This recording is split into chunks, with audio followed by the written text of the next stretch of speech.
శ్రీమాత్రే నమః. శ్రీ గురుభ్యో నమః.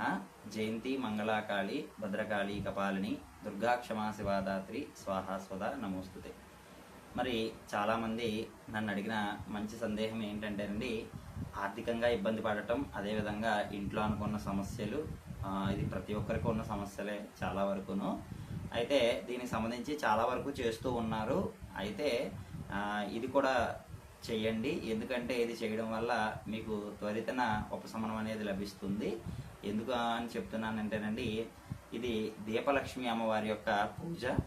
అంటే ఏది మనం చేయడానికైనా కూడా దీపలక్ష్మిని కనుక ఆరాధన చేసినట్లయితే మనకి ఆవిడ పరిపూర్ణ అనుగ్రహం మనకి కలుగుతుంది. అది దీపలక్ష్మి అనుగ్రహానికి ప్రత్యేకంగా శుక్రవారం నాడు, అంటే ప్రతినిత్యం కూడా చేసుకోవచ్చు. ప్రతినిత్యం సాయం సంధ్యా వేళల్లో ఈ దీపలక్ష్మి ఆరాధన అనేది చేయాలి. చక్కగా ఒక దీపాన్ని మీరు సిద్ధం చేసుకోవాలి. అది ప్రమిదైనా పర్వాలేదు, లేదంటే చక్కగా చాలా మంది దగ్గర కామాక్షి కుందులు ఉంటాయి.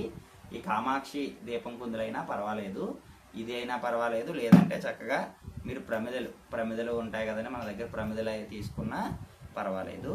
ఈ ప్రమిదల్లో కానీ కామాక్షి కుందులో కానీ చక్కగా శుభ్రంగా కడుక్కున్న తర్వాత చక్కగా కుంకుమ పసుపు అలంకరణ చేసి ఇందులో ఆవు నెయ్యిని పోయాలండి. చక్కగా ఆవు నెయ్యిని పోసి 3 ఒత్తులు, దీపం త్రివత్తి సంయుక్తం అన్నట్లుగా 3 ఒత్తుల్ని ఏకవత్తుగా కలిపి ఒక ఒత్తిగా చేసి వెయ్యాలి.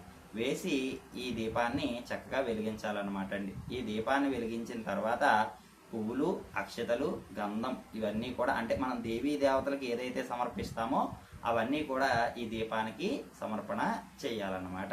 చేసిన తర్వాత మనం ఏ ఇబ్బందితో అయితే బాధపడుతున్నామో ఆ ఇబ్బందిని ఆ దీపం ముందు చెప్పుకోవాలి. ఆర్థికంగానా, ఆరోగ్యంగానా, ఇత్యాది ఏ సమస్యతో బాధపడుతున్నామో ఆ సమస్యని చక్కగా ఆ దీపం ముందు మనం చెప్పుకోవాలండి. అలా చెప్పుకున్న తర్వాత చక్కగా దీపానికే బెల్లాన్ని నివేదన చేయాలి.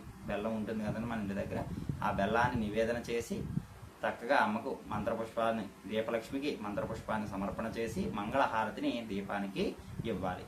ఇలా దీపలక్ష్మి ఆరాధన చేసిన ఎడల మనం అనుకున్న పనులన్నీ కూడా చాలా తొందరగా అవడానికి ఆస్కారం అయితే ఉంటుంది. ఇది ప్రతిరోజు చెయ్యాలా అంటే ఒక నియమం పెట్టుకొని చేసుకోవచ్చండి. ఒక నియమం అంటే ఏంటి, ఒక మాసం చక్కగా పౌర్ణమి నుంచి పౌర్ణమి వరకు అని, లేని ఎడల ప్రతి శుక్రవారం కూడా చేస్తాననుకోవడం, లేదంటే ప్రతిరోజు కూడా చేసుకోవచ్చండి. ప్రతిరోజు కూడా సాయం సంధ్యా వేళల్లో 6 గంటలు దాటిన తర్వాత ఈ దీపలక్ష్మి ఆరాధన అనేది చేసుకోవాలన్నమాట. ప్రత్యేకంగా ఆవు నెయ్యి శ్రేష్టకరమైనదని మనం చెప్పుకోవచ్చు. మరి ఆవు నెయ్యి కుదరని వారు చక్కగా కొబ్బరి నూనెతో కూడా ఈ దీపారాధన చేసుకోవచ్చు.